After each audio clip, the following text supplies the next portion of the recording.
Hi, I'm Alan Liss with Brenner & Brenner.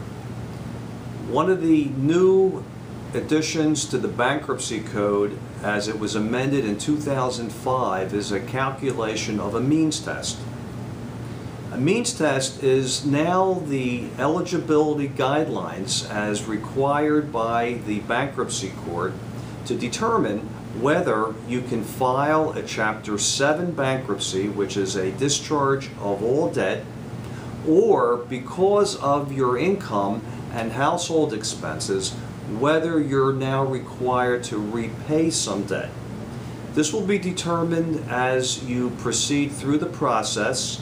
You'll come into my office. I will record and take down all of your financial information, such as your income, the number of people in your household, your daily, weekly, and monthly expenses, and in particular your income based over a 6-month period preceding the filing of the case.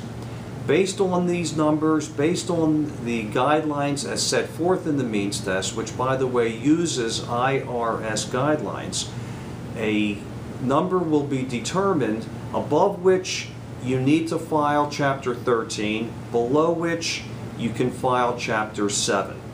So if you're a wage earner or have other income coming into the home such as Social Security, workman's compensation, disability, or pension income, all of this is used in calculating the final number of household income. The number of people in your house, the dependents as listed on your tax return, will move this number of eligibility up and down depending on the size and the amount of income. The final result will be you can file Chapter 13, which would require you to make a small monthly payment to the court, a trustee payment, which will pay back a percentage of your unsecured debt, or in many instances you'll be below the guidelines and be permitted to proceed with a Chapter 7, which would be a discharge of all your debt.